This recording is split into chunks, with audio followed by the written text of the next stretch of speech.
In those days the multitude being very great, and having nothing to eat, Jesus called his disciples unto him, and saith unto them, I have compassion on the multitude, because they have now been with me 3 days, and have nothing to eat. And if I send them away fasting to their own houses, they will faint by the way, for divers of them came from far. And his disciples answered him, From whence can a man satisfy these men with bread here in the wilderness? And he asked them, How many loaves have ye? And they said, 7. And he commanded the people to sit down on the ground, and he took the 7 loaves, and gave thanks, and brake, and gave to his disciples to set before them, and they did set them before the people. And they had a few small fishes, and he blessed, and commanded to set them also before them. So they did eat, and were filled, and they took up of the broken meat that was left 7 baskets. And they that had eaten were about 4,000, and he sent them away. And straightway he entered into a ship with his disciples, and came into the parts of Dalmanutha. And the Pharisees came forth, and began to question with him, seeking of him a sign from heaven, tempting him. And he sighed deeply in his spirit, and saith, Why doth this generation seek after a sign? Verily I say unto you, there shall no sign be given unto this generation. And he left them, and entering into the ship again departed to the other side. Now the disciples had forgotten to take bread, neither had they in the ship with them more than 1 loaf.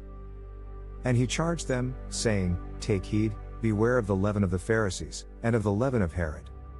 And they reasoned among themselves, saying, It is because we have no bread. And when Jesus knew it, he saith unto them, Why reason ye, because ye have no bread? Perceive ye not yet, neither understand? Have ye your heart yet hardened? Having eyes, see ye not? And having ears, hear ye not? And do ye not remember?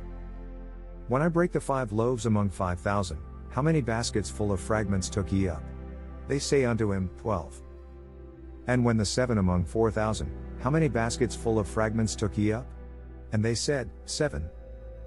And he said unto them, How is it that ye do not understand? And he cometh to Bethsaida, and they bring a blind man unto him, and besought him to touch him. And he took the blind man by the hand, and led him out of the town, and when he had spit on his eyes, and put his hands upon him, he asked him if he saw aught. And he looked up, and said, I see men as trees, walking. After that he put his hands again upon his eyes, and made him look up, and he was restored, and saw every man clearly. And he sent him away to his house, saying, Neither go into the town, nor tell it to any in the town. And Jesus went out, and his disciples, into the towns of Caesarea Philippi, and by the way he asked his disciples, saying unto them, Whom do men say that I am? And they answered, John the Baptist, but some say, Elias, and others, one of the prophets. And he saith unto them, But whom say ye that I am? And Peter answereth and saith unto him, Thou art the Christ. And he charged them that they should tell no man of him.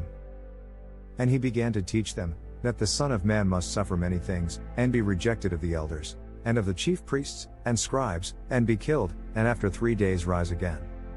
And he spake that saying openly. And Peter took him, and began to rebuke him. But when he had turned about and looked on his disciples, he rebuked Peter, saying, Get thee behind me, Satan, for thou savorest not the things that be of God, but the things that be of men. And when he had called the people unto him with his disciples also, he said unto them, Whosoever will come after me, let him deny himself, and take up his cross, and follow me. For whosoever will save his life shall lose it, but whosoever shall lose his life for my sake and the gospel's, the same shall save it. For what shall it profit a man, if he shall gain the whole world, and lose his own soul? Or what shall a man give in exchange for his soul? Whosoever therefore shall be ashamed of me and of my words in this adulterous and sinful generation, of him also shall the Son of Man be ashamed, when he cometh in the glory of his Father with the holy angels.